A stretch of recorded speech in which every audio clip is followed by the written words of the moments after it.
What's good, Fin Nation? What's good? It's your boy Reason. We are back here for another one. I hope everyone had a very good Thanksgiving, and I hope everyone has had a very good week as we head into the weekend. It is Friday night, and you know what that means. We are going to be previewing the upcoming game for the Miami Dolphins, in this case, the Week 12 matchup with the Carolina Panthers and the number one passing defense in the NFL. Also, the number 3 team in sacks. But we got some stuff we want to go over before we get into that. I do want to talk a little bit about what went down on the Big O show with Joe Schad. For those of you who don't know what I'm talking about, I'm going to show the clips because they're all over, obviously, Twitter. So I want to give my opinions. I briefly touched on it with a tweet earlier today. I do want to go in depth on it. The latest episode of the Finish line should be coming out tonight, where Richmond,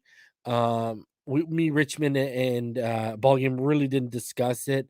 And then I'm sure tonight, when me and Neil just go record Fin Too Deep, which will be out tomorrow, we will be out late tonight, but so when most of you are awake tomorrow, it should be out. We'll discuss it as well. So yeah, just because I'm really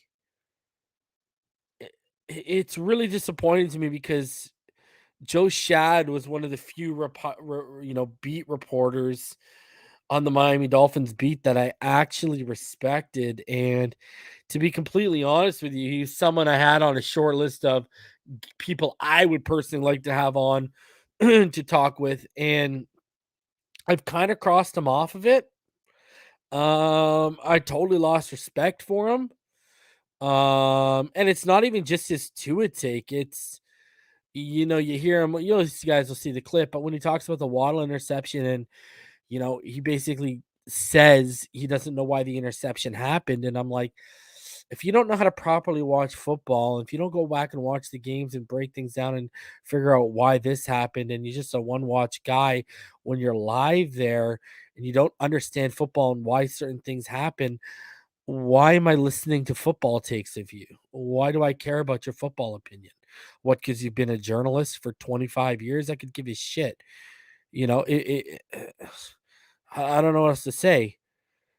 Just because you're an electrician for 25 years doesn't mean I'm going to call you in to fix my toilet.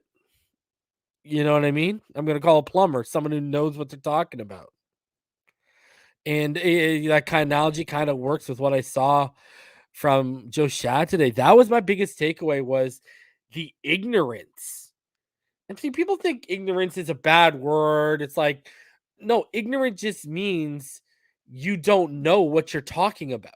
You're not educated on what you're talking about. You're not up to snuff on what you're talking about. That's all it means. It means, like, you've heard openly hear me say things on certain subjects on this channel. I've said I'm ignorant to that subject. And someone who's up here talks about it, I'll ask them to explain it to me. I mean, admitting you're ignorant is not a bad thing. No one knows everything in the world. So, guess what? Newsflash, everyone's ignorant to a multitude of things in life.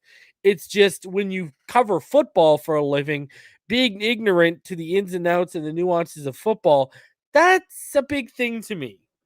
And so let's get into it. Let's just roll into it. I will play the clips. And then after that, I'm going to get, well, probably there's 3 clips. I'm going to give my opinion on each clip probably as they're going on.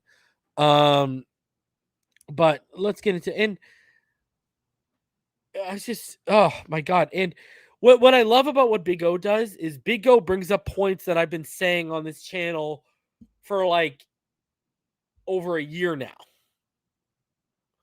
And new points that have been bringing up for the past couple months, i.e., he brings up Trevor Lawrence. I've brought up the same thing, and I've said, what is every quarterback in this draft class other than Mac Jones a bust?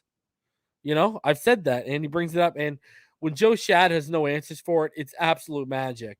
It's hilarious. So let's get into this. For those of you who missed it, who don't, because I know not all of you have Twitter. Some of you are sane enough to not want that toxicity in your life. So let's play. We'll play the first. There's 3 clips. we'll play the first clip, and I'll probably give my opinion as we roll through it. So here we go. Now, your thoughts on his play overall. He had that one bad interception where it's kind of, I don't know why he couldn't get it out to Jalen Waddle, but see right there, I don't know why he couldn't get it out to Jalen Waddle. Bro, you're telling me you didn't see what was wrong the play. We broke it down, me, Mr. Ballgame, and Martin, what went, it was mechanical issues as to why that ball did not get there. It was clear and evident mechanical issues. I even said that before we did the all-22 breakdown. I could see that with my naked eye. I kept comparing it to the Buffalo interception with Waddle. Mechanical issues. This guy's been covering the league for how long? Give me a break. He didn't get it there. He had that long touchdown pass to Matt Collins where Tua fans are sensitive to this, but, it took everything he had to get it out there, that 50 yards. Now he does have a finger. See, and that's another thing, Tua fans. Guess what? Some of us who like the kid are actually objective or try our hardest to be objective. Notice how all the people who were out early, the smart ones, are starting to kind of come around a little bit on Tua because of how his play lately. I've just tried to keep it objective. When he throws a bad interception, I tell you he throws a bad interception. When he misses reads and I see it on the all-22, I tell you he missed this read. We pointed up like 3 or 4 of them against the Jets game. You can, listen, even if you don't like the kid, you can not like Tua, yet still be objective. Just like you can like Tua and still be as objective as possible. These things are, this is not a difficult concept. Finger injury and a rib injury, in my opinion, and he wasn't set. He's kind of sideways when he's throwing that ball. You do know that, right? He's not. So he comes out of that break. Go look at it. He's kind of wide when he throws that. Well, when Tua throws with, remember, he's not 6'5". Yeah, I know. So, Herbert got it done last year behind a poor offensive line. Does he have Keenan Allen? What have I been saying? Does he have Mike Williams? Oh, my God. What have I been really saying? A Tua excuse maker? No, I'm not a Tua excuse maker. I'm a Tua realist, bro. Okay. I brought up Keenan Allen. I brought up Mike Williams. Oh, Big O didn't bring him up, but I brought up Pep Hamilton, Anthony Lynn, pass hoppy offense, offensive mind. The reason why they got fired wasn't the offense. It was the defense why they got fired. And actually, yes, they had a bad offensive line, but they had a better pass block win rate than the Miami Dolphins. I mean, this guy used to work for ESPN. You can go look this up, Joe. It's not hard to find. You do not need to be a fucking rocket scientist to find the data that backs this up. Were they good? No. Were they as bad or worse than the Miami Dolphins offensive line last year? No. Okay, let's stop lying to ourselves. When you actually start breaking into the analytics, they weren't. They were bad, but they weren't as bad as the Dolphins, and they sure as hell aren't as bad as the Dolphins this year, because the Dolphins this year are on pace to be worse than the 2019 line statistically and analytically and film-wise, which is that 2019 offensive line was historically bad. And I've said this since I started this channel. Since, before we drafted this channel, before we drafted Tua, I started this channel. And I've said this before we drafted Tua. I've said it since we drafted Tua. I've kept saying it, and I'll say it right now. We are not making excuses. It's all about adding context to why things happen. You cannot, especially as a journalist, if you just carry everything and you base your opinions off face value things, the surface level things, and you don't dig deep. I mean, that's your job as a journalist, to dig and figure out. I mean, your boy went to school for journalism. Okay. I was an English man. I know what the hell I'm talking about. It's, talk about the 5 W's, the who, what, when, where, why. And then you ask about the how, right? The how is concluded in the 5 W's. That is literally your job. Who, what, when, where, why, how. That is your job. That is the basis of any article, whatever, whether it's sports, politics, whatever the case may be. That is the foundation. And all of that, the who, what, when, where, why, how, all of those things are trying to add context to your article or your take. And to see such a bad take, and then when someone adds context to the situation, to dismiss them or be dismissive and call them excuses, that is a cop-out. You know why you say that? Because you don't have answers to what's being tabled in front of you. And I'm going to give you a hint, Joe. If I were you, I'd never come on my show because you will absolutely be destroyed. Big O went easy on you. Number two, if I were you, I'd never do YouTube again. You are not built for being in front of the camera. I'm just telling you right now. Bro, you tell me where Keenan Allen is on this team. You tell me where Mike Williams is. Devante Parker, he's hurt. Don't insult Keenan Allen by mentioning Devante Parker. When Devante Parker is healthy. Are you seriously going to compare Devante Parker to Keenan Allen? Keenan Allen been doing it. Keenan Allen, like, hovering around top 5 route runner in the NFL. Keenan Allen been doing it since Phillip Rivers. Like, multi-time All-Pro. Keenan Allen is being compared to a guy who's had one 1,000-yard season. If we all missed days of work the way Devante Parker misses game days, we would all be out of a job. We're actually going to go there?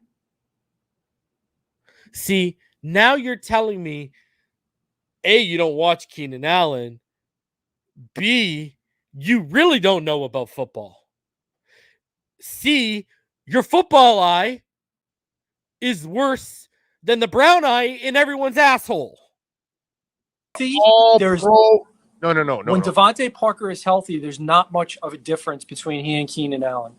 Did you just say that for real? Yeah, but he's never healthy. I'm saying when he's on the field. Joe, that's an all-pro receiver you just insulted.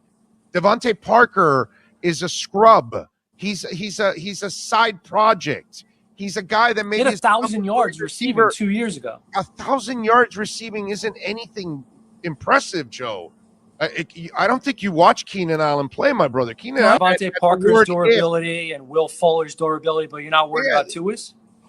Well, no, but I'm saying, but he's Why playing. The other guys aren't. He plays through rib injuries and a finger injury. Where's Devante Parker? Where's Will Fuller with his little finger injury? At least I give Tua the credit that he's shown me the toughness that he's getting back out there on the field. But the bottom line is Tua doesn't have anything that resembles Keenan Allen on the field.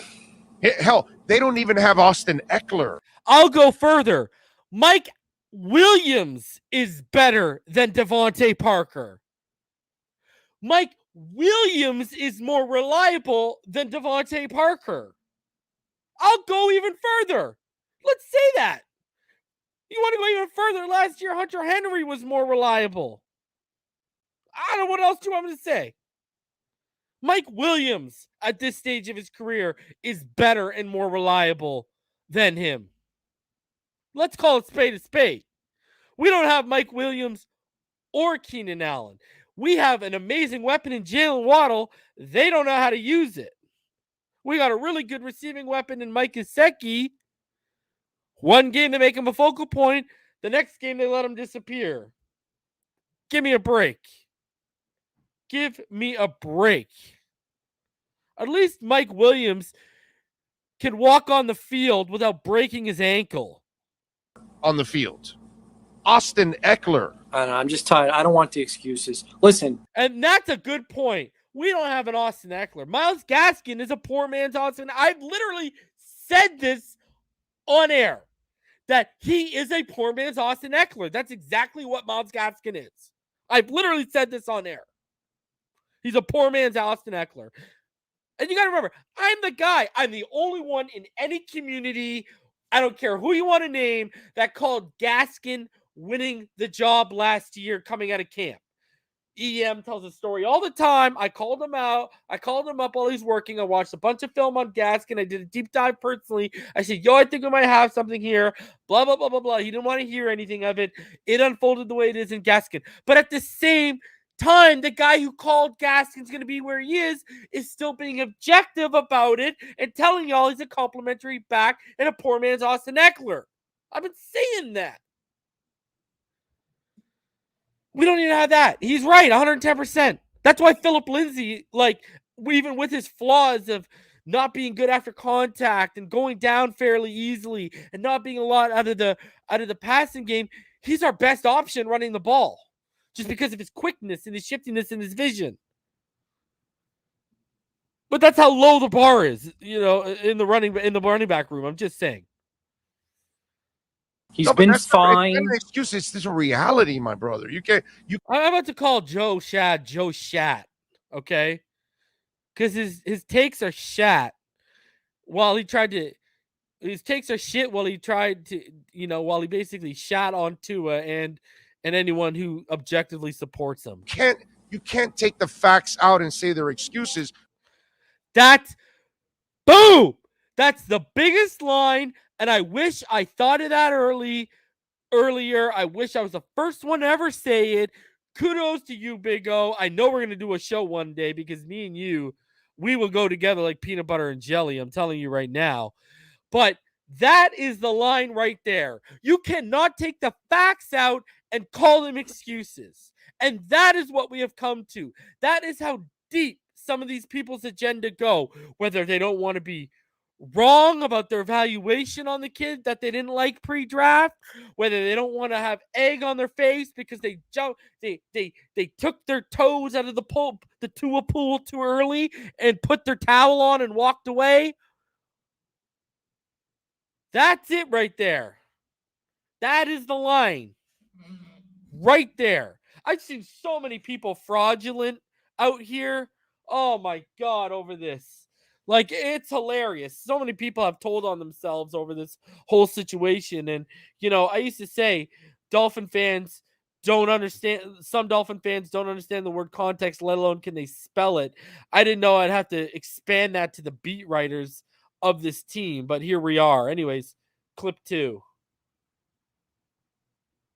If you decide to build a line, yeah, of course I would. I wouldn't give up on the kid. But if you think putting an inexperienced offensive line coach with inexperienced offensive coordinators with an inexperienced offensive line with no running game was going to allow Tua to succeed, or any quarterback, because, Joe, if you watched it last year, Pat Mahomes got his ass kicked in the Super Bowl because he didn't have an offensive line. I can't expect the kid to succeed when he has nothing around him that helps him succeed. That's my point. I mean, you don't agree with that? I'm just tired of the excuses, man. What are the excuses? Okay, all right. Well, you're unwilling to actually open up and allow that Keenan Allen and Mike Williams could be way better wide receivers.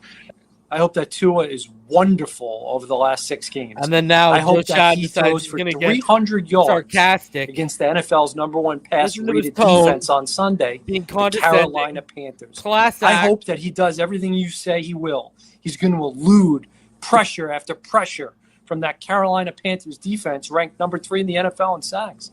He's going to use his nimbleness, his craftiness, his savvy. You are all in on Tua. You are Tua Non. You are the leader. I am. I'm all in, but is he going to have a real offensive line so he can do all that? Well, I'll tell you what, if he doesn't show the Dolphins but he can lift everyone up, then he's not going to be here next year. He's got 6 games to do it. So then Trevor Lawrence also sucks? See? Because he looks like crap in Jacksonville right now. Is it really his fault? Now, Joe? Are you blaming Trevor Lawrence? Just wondering. How do you judge? I want you to see, and I've asked these questions. All this stuff Big O's saying, I've said to all the Tua haters out there. Do you see how these two haters start to look like flat earthers? When you ask the real questions, what's the answer? By your standards, by all these two haters' standards, everyone in this draft class is a bust except Mac Jones. And what's crazy about Mac Jones not being a bust is he's the one who's being coddled the most out of this year's draft class in terms of McDaniels and Belichick are giving him a lot of short underneath stuff, not asking him to push the ball, not asking him to take big, deep shots. He will, but they don't ask him to. They're keeping it very simple, not doing a lot, never overcomplicating things. They built him an offensive line in place for when he came there. What a novel idea that was. They signed Hunter Henry and Jonnu Smith for him and Nelson Aguilar. They drafted a running back in the 3rd round when they already had Damian Harris, and it's at the point where if Damian Harris goes down, they can just plug Ramondre Stevenson in and they'll still get over 100 yards a game. So they have a consistent running game. What a novel idea. And yet, he's having the most success in the draft class. Do you see why situation matters? Do you see why offensive line matters? Do you see why a running game matters? Do you see why a coaching staff matters? It's funny how you want to say those are excuses when Tua doesn't have those things but still somehow performs. But when those things are the key to a guy like Mac Jones performing, why is that never brought up? That's not an excuse, right? Those aren't excuses, right? Those are the reasons. See, people got to start separating and differentiating excuses from context. You see where I'm going with this? And shout out Seth 499, grown ass man acting like this, he can die in a fire. That's a little extreme, my friend. I do not wish death on anybody. But hey, to each their own, my friend. I do not wish death upon anyone. But yeah, I appreciate the donation, Seth. That one, Joe. Listen, all these quarterbacks deserve more time than they're being given. No. No, listen to what I said. You can't play that game with me. No, they deserve more time. No. There are no excuses. Oh, right? Lawrence gets there are no excuses. So if Tua sucks, so does Trevor Lawrence, right? I mean, if Tua's not showing, the contradiction begins. That's hilarious because last I checked, how many games has Tua started? 15 games, and he's played in 17, correct? Last I checked. And let's use Trevor Lawrence for an example, okay?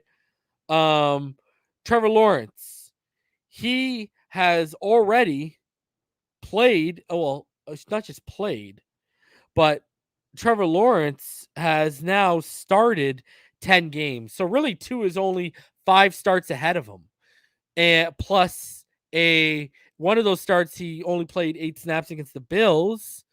Then the 2 games, the 17 games played, the 2 extra games played is the half against the Ravens and the debut against the Jets last year. So technically, he's only played 4.5 more games than Trevor Lawrence. And last I checked, if I was Trevor Lawrence, I'd rather my numbers look like Tua Tagovailoa than what they look like right now. And Trevor Lawrence is not even a bust. Trevor Lawrence is just going through the growing pains of A, being a rookie, and B, he's in a bad situation. This does not mean the kid's a bust. It's year 1. 10 games in. Not a bust. You see how the standards are kind of skewed here? Right? So, anyways, last little clip here. Are supposed to be poise, accuracy, ball placement. He can't be among the league leaders in interception rate, which he is. And I agree, he needs to clean up the interceptions. Right now, I have some, concerns, and you should too. Yeah, I have concerns if they don't get rid of Flo and he can't build an offensive staff around the kid, then the kid's toast. But if you can't help the kid, he's not going to succeed. That's my problem with that situation. You and I view it a little differently. I view it more that the problem is coaching and the structure around him. I agree. I don't believe that he's the problem, just like I don't believe that Trevor Lawrence's struggles are, that he's the problem. I think what's around him is the problem. Yes or no? Are you concerned about Tua's durability? That's the only thing I've ever been concerned about. Yes or no? From day one. Are you concerned about Tua's arm strength? Zero. No. Okay. 0. Number 3, are you concerned about his interception rate? 0. Because he's still technically a rookie. Okay. He's playing his first 16 games of his life. Yeah, if he's still doing he's this, supposed to make mistakes. 30, he's supposed 35, to throw interceptions. That's what Peyton Manning does. That's what Trevor Lawrence does. That's the way it goes. When you're Steve Young in Tampa, my brother, you look like dog shit. And then all of a sudden you go to San Francisco and you're with Bill Walsh and that structure, and then all of a sudden you look like a hell of a quarterback again, like you did in the USFL. Structure around you is incredibly important. I don't care what kind of player you are, my friend. That's why Mahomes looked like dog shit last year in the Super Bowl. He looked like a fool last year, but he didn't have the 5 guys in front of him to block. And that's the part that you're unwilling to be flexible, that you're not giving to a break on that he is playing with crap around him. And that's just, when he was playing with good stuff around him in Alabama, coaches, structure, everything, he looked like a star.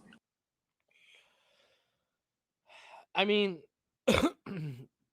I think it's even more amazing when you look at the context of everything and what he doesn't have to how he's been able to perform in the current situation.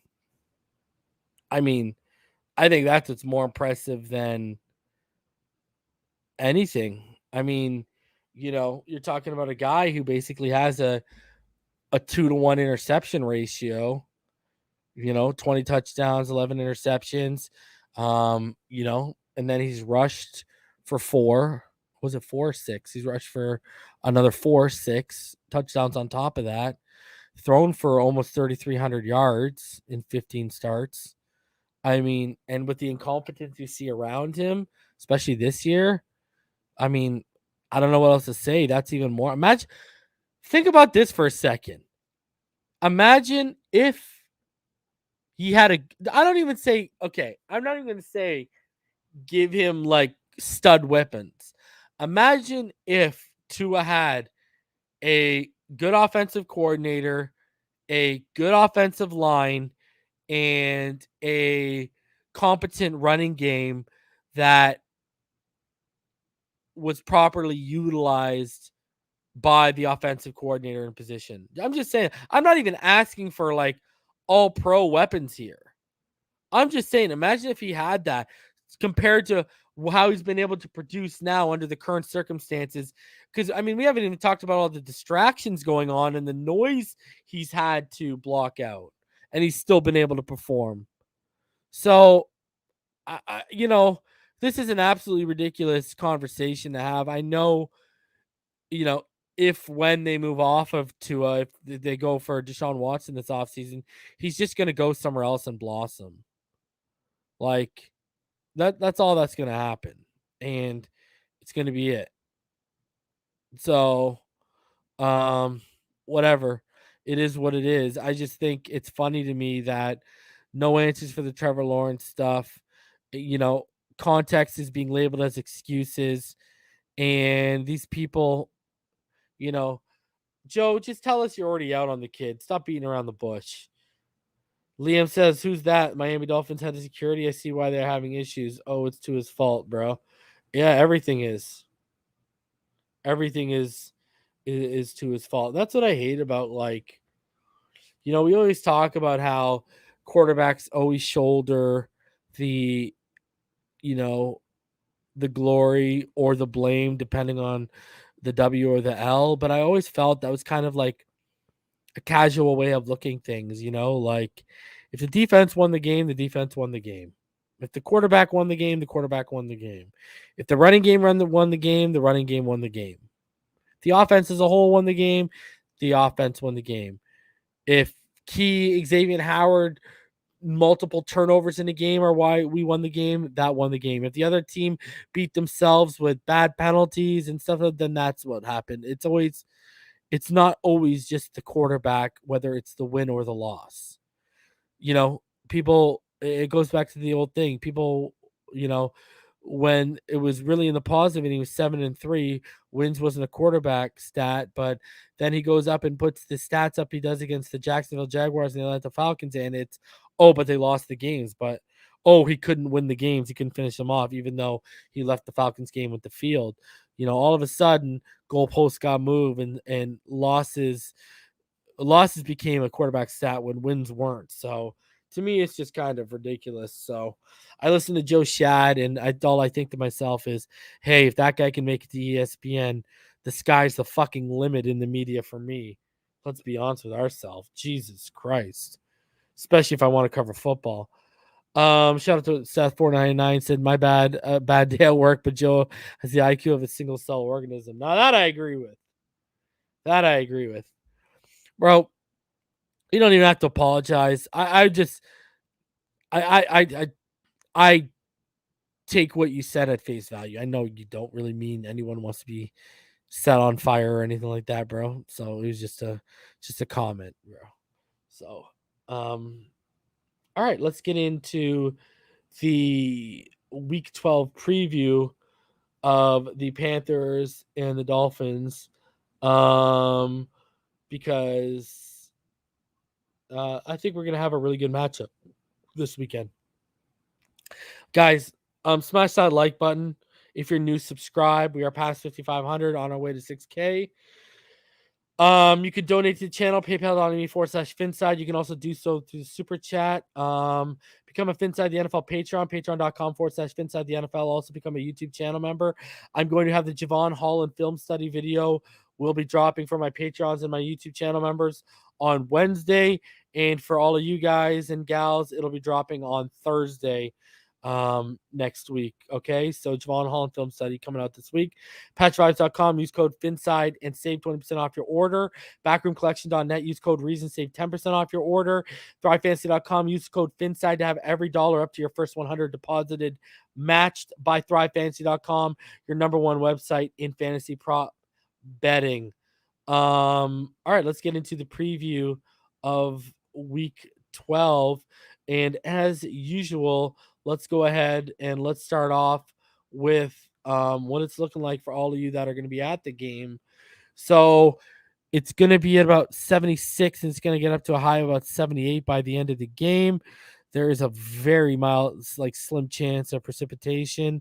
Cloud cover is going to get up to about 61%, so it should be a cloudy day by the end of the game. Starting off, it's going to be a 42%, so should be quite bright. Because of the cloud cover, the humidity is going to drop from 60% all the way down to 50% by the end of the fourth quarter. And there's just going to be a slight wind to the north. So Jason Sanders, wherever you are, throw the grass up in the air, lick your fingers, stick it up, get your directions down, because if you're put in the opportunity to make some field goals, no excuses, because guess what? You got paid, and I'm running out of my patience with Jason Sanders and his misses this year. So it's going to be basically partly cloudy. All of you going, enjoy your tailgate, be safe, have fun. And I hope we get the W for the home crowd and create some ruckus tomorrow. Be loud, be rowdy. All right. When we look at the injury report for Week 12, this is how it's shaken out on a Friday. Trill Williams, Elijah Campbell, and Adam Shaheen are all out this week. Shaheen has been a quiet contributor for the Miami Dolphins this season. He will be out. Brandon Jones has been limited all week, but it sounds like him and Holland are going to be good to go to this weekend. So everyone else, Jerome Baker, Robert Jones, Landon Roberts, Rowe, Wilkins, Williams, they're full participants. So Preston's not as out like we had all thought he might have been. When you go look at the Carolina Panthers, really other than John Miller, who's doubtful, they're a fully healthy team. So, we're missing more special teams guys in Trill Williams and Elijah Campbell. I'm Shaheen again, one of the quiet contributors. So maybe we see a dosage of Hunter Long this weekend. That does give you something to look forward to because, let's see what he can do. I mean, you drafted this guy in the third round. You passed guys like Quinn Miners up for him. So you better show me something, Hunter Long. Hopefully he's recovered from that, fully recovered from that injury he sustained in the offseason, that training camp as well. Now, when we look at how these teams stack up in comparison, this is how things shake out. So the Dolphins in total offense currently ranked 28th. The Panthers are 26th. The Dolphins average about 310.5 yards per game, whereas the Panthers average 318.7. Passing offense, the Panthers are 27th. They average about 203.2 yards per game. Look at how the Dolphins have creeped up with Tua. I'm just saying they now have the 17th passing offense in the NFL with Tua. They're averaging 233.1 yards per game. Rushing offense, we are 31st in the NFL, 77.4 yards per game. The Panthers are 15th. They average 115.5 per game. Scoring offense, the Dolphins are 26th. They average 18.27 points per game, whereas the Panthers are 22nd. They average 20.55 points per game. In sacks allowed, the Dolphins are tied for 23rd. They allow 27 a game. They've allowed 27 this season, whereas the Panthers are tied for 20th. They've allowed 26. On third down, the Dolphins now have the 12th best third down offense as that continues to rise under the helm of Tua Tagovailoa. They're 42%, whereas the Panthers are 27th in third down offense. They only convert at a 35.4 clip. Now, total defense is where it gets interesting. The Panthers are technically, one of the top defenses in the NFL. So they are number 2 in total yards allowed. They allow 288.7 yards per game. The Dolphins are 29th. They allow 382.8. Passing defense, the Panthers are number 1. They allow 174.2 yards per game. And the Dolphins are 29th. They allow 274.2 yards per game. Rushing defense, the Panthers are 19th. They allow 114.5 points per game. But look at the Dolphins. The Dolphins continue to creep up as one of the better rushing defenses in the NFL. They're allowing 108.6 yards per game. So very interesting how they'll stack up against the offense of the Panthers. Now, scoring defense. The Dolphins are 23rd. They allow 24.45 points per game. The Panthers are 6th. They only allow about 20 points per game. Sacks. The Panthers, they already have 30 sacks this season, third best in the NFL. 17.5 of those are between Hassan Reddick and Brian Burns. Third down defense, and the Dolphins are 15th in sacks. They have 23. Third down defense, the Panthers are 5th. They allow a conversion clip of 34.3. The Dolphins are 29th. They allow things to be third downs to be converted at 45.8. In terms of takeaways, the Dolphins are tied for 8th. They have 16. The Panthers are 15th. They have 13. And in giveaways offensively, the Dolphins are 30th. They have 19. The Panthers are 25th. They have 17 currently. So when you look at how the Dolphins offense kind of stacks up against their defense, it's going to be really interesting to see. I mean, we're going to get into my keys of victory, but man, it is going to be really interesting to see how everyone stacks up here. And there are some things that you guys should be on the lookout for this week too. Clayton Fledglam actually needs only one special team tackle to get his 50th special team stop. With 158 receiving yards, Mike Gesicki can move into third place in team history among tight ends. He would pass Anthony Fasano.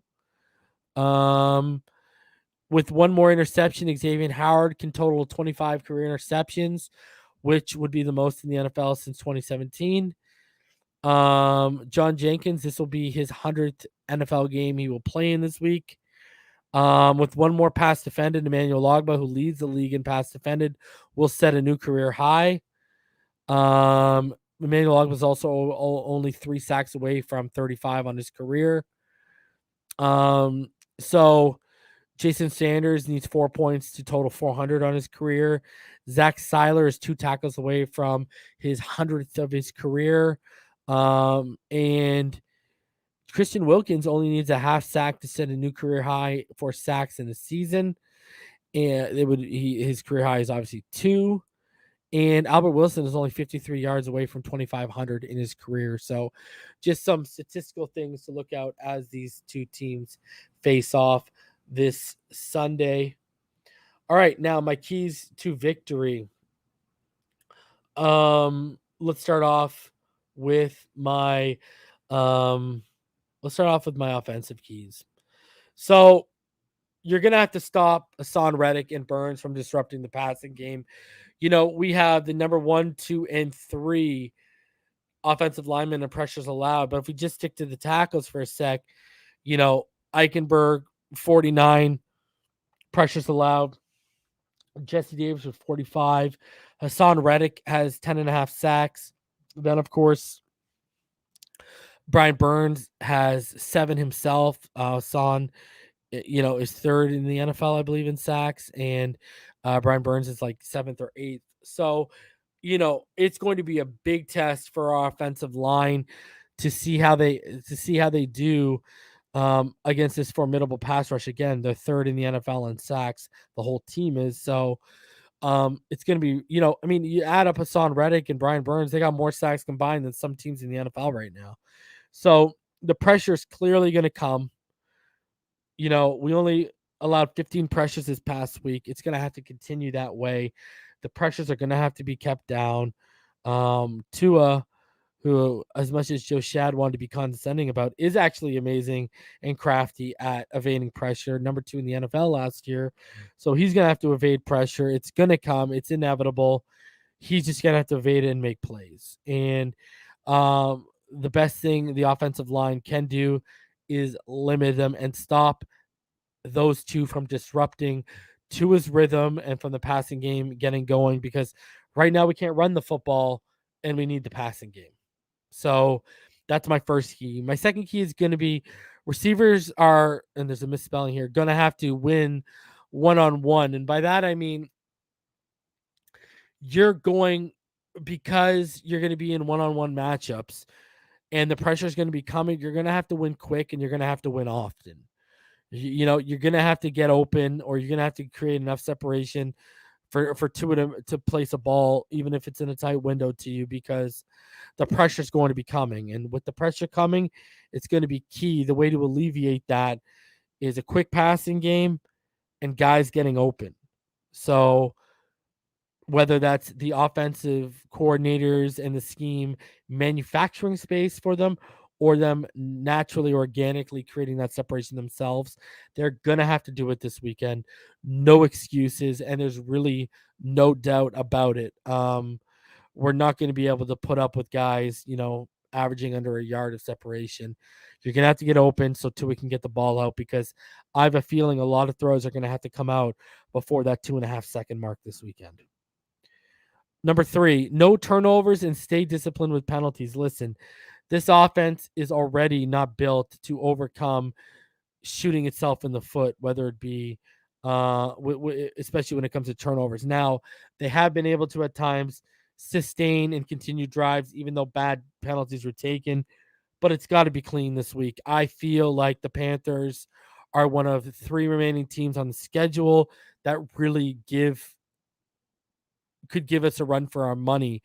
And you cannot afford brain farts and mental errors that are going to set this team back or put the defense out there in short field position or have them constantly out there, and they're with them being gassed. You're gonna have to make plays. You're gonna have to play smart, competent football, and you're gonna have to consistently make plays. So whether it's on the ground or through the air, and by consistently making plays, I mean like first downs and such. I don't mean like I need 50-yard bomb after 50-yard bomb. I don't mean that by any stretch of the imagination, but this is a key. I think for us to get this done, we're going to have to be really clean offensively in terms of the trenches, releases off the line of scrimmage and separation, and with penalties and in turnovers. You're going to have to play a pretty clean offensive game to beat this defense. They are no slouch. And I'm sure all of you know that since we just looked at the team comparisons, right? Now, my defensive keys for this game. Okay. Follow Tampa's 2019 and 2020 blueprint to stop McCaffrey. And I know you're probably looking at it and being like, what does that mean? Well, Todd Bowles has figured out how to beat McCaffrey. You have to set the edge and you have to get into the backfield and you need to stop him before he gets going. I mean, that's the best way. You got to stop the legs before they get churning. All right. You got to be physical on him when he comes out of the backfield looking to make a catch or when he makes the catch. I mean, y'all saw when he broke down the All-22 how, who was it? What team was it we faced? Oh, it was the Bills.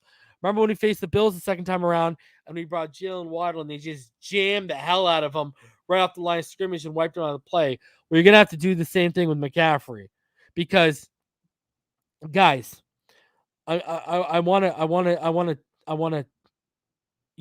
remember I brought this up, but some of you are new and some of you have probably don't remember. Some of you probably don't remember me going in on this whole Christian McCaffrey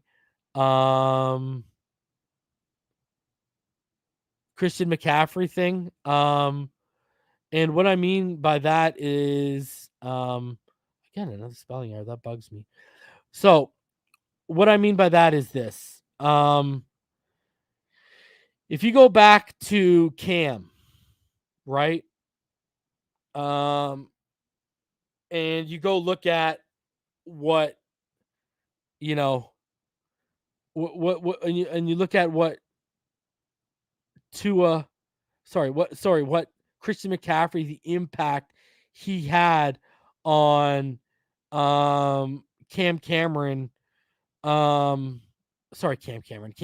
Sorry, I'm just trying to pull up because I got these stats from way back. I'm trying to pull them up here. If you look at it, so I'm trying to bring them up here. He relied a lot on Christian McCaffrey, even when I found it here. So I posted this. I can't believe I found this. I posted this back in June of 2020. Okay. So Cam Newton, his best season since his MVP year as a passer was 2018. And this is how much of an impact Christian McCaffrey had on it. 775 yards of Cam's 3,395 passing yards were to Christian McCaffrey. So that's 22.8%. 6 of Cam's 24 passing touchdowns were to Christian McCaffrey. That's 25%, sorry. 95 of Cam's 320 completions were to Christian McCaffrey. That's 29.6 of his completions. So he relies on Christian McCaffrey big time. And that's the one thing, that's continued since he left. Obviously, DJ Moore was there as well. But that's been the guy who stuck around. So for Christian McCaffrey, you're going to have to get into the backfield. You're going to have to hit him early and often. You're going to have to set your edges. You're going to have to jam him off the line. And the guys that I would spy on him, there's options we have. Now, you can obviously use Baker. I don't know if I like that because he might get roasted. I would be looking at Javon Holland or Brandon Jones. maybe run, and because it doesn't strictly have to be out of the cover 0, run your Ruby, run with the six DBs and use Brandon Jones or Javon Holland. Now, I also think Jalen Phillips has the athleticism. I just don't think he has the speed to stick with Christian McCaffrey. Christian McCaffrey is the key to stalling their offense real fast and real quick. And then my number 2 key is contain Cam Newton to the pocket and make him rely on his dead arm. Now, this plays off key 1. If you take Christian McCaffrey and the run game away, or Chuba Hubbard, whoever they want to use, all of a sudden they're one-dimensional and they got to rely on Cam. We figured Cam out. We can beat Cam. I ain't worried about that. His arm is dead. They are not going to kill us if we force Cam to the pocket. You know, this is, they play off each other, you know, and I want to go further here, guys. You know, when I go back to the McCaffrey thing, right? So you look at 2019, I believe it was. Let me just check my notes here. Yeah. If you go to 2019, okay, by doing what the Tampa Bay Buccaneers did, McCaffrey averaged 55 yards per game against them. Against every other team in 2019, he averaged 163 yards per game. And all they did was contain the edges, set the edges, and hit him in the backfield. When you get back there, make the tackle. No missing. No missing. You have to gang tackle because he can break one. So you need to swarm the ball when he's around. So, you know, I do think we can hold them down, especially with how the defense has been looking lately. You're gonna have to. McCaffrey's the key because you contain McCaffrey. It leads to my second one. Cam Newton is forced to the pocket. You make him rely on his dead arm. You've got them dead to rights. And then again, play your best downs on third downs. Okay? Get them off the field. Get the defense off the field. Keep them fresh. You know, you look at them as a third down offense, the Panthers offense, right? And, you know, they aren't very good. They're only converting at 35.4% right now. They're 27th in the NFL on third down. Now, albeit our defense is 29th, I think, you know, you got to set a precedent here on third down. We can't be letting conversions happen. The quicker you get them off the field, the less and less you got to worry about Christian McCaffrey. That's just a fact. So another way of stopping McCaffrey is keeping him off the field. Third downs, make the plays, make the stops.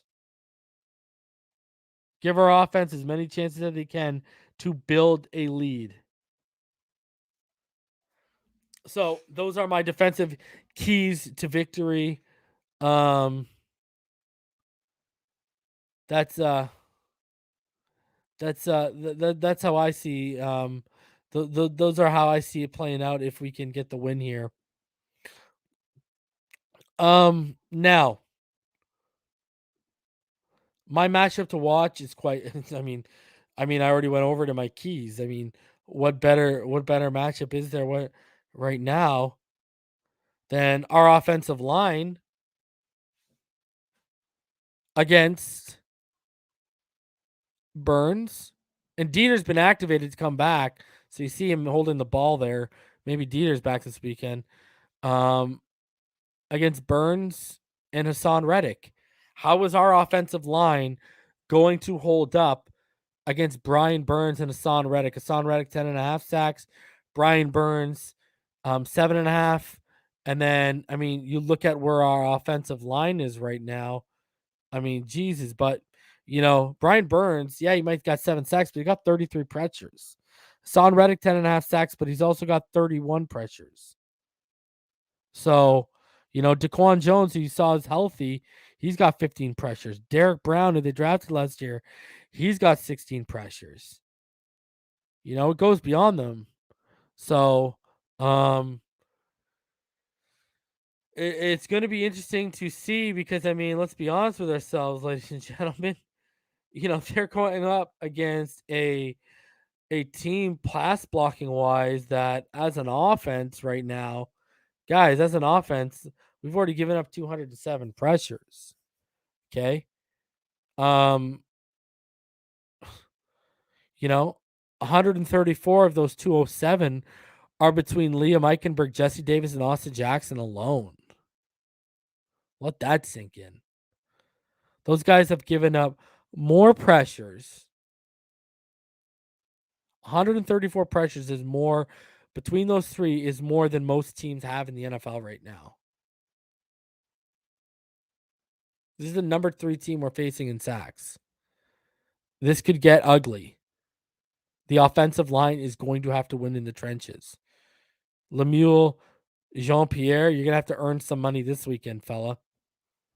You've already been robbing us blindly as a coach. So that's my match to watch, is Hassan Reddick and Brian Burns against this offensive line. Let's see how that one plays out. It's going to be real interesting to watch. George, I don't think worrying about McCaffrey takes away from our blitz packages. Because I think guys will be in the backfield and can make the stop. Now, if they start lining them up in the slot and running slants with them with empty sets against our blitz packages, then I'm starting to worry. Shout out to Fred, $4.99. Yo, keep up the hard work, Reason. Appreciate you, homie. So yeah, McCaffrey doesn't really worry me. It's, I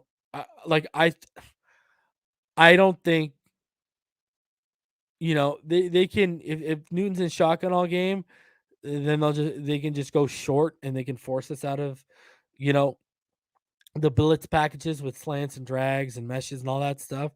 So, we'll see. All right. Now my prediction for the game. My prediction is as follows. Bring that up right here. I got the Dolphins winning 23-16. Winning by 7. I was actually going to go originally 20-13. They give up about 20 points per game, so it's a little bit over what they average, the Panthers. So, yeah, I think it's going to be a tough fought contest. I don't think it's going to be a blowout or have any chance on either side for a blowout by any stretch of imagination, unless something goes really wrong on either team. Both offenses right now have their issues. Both defenses are pretty good.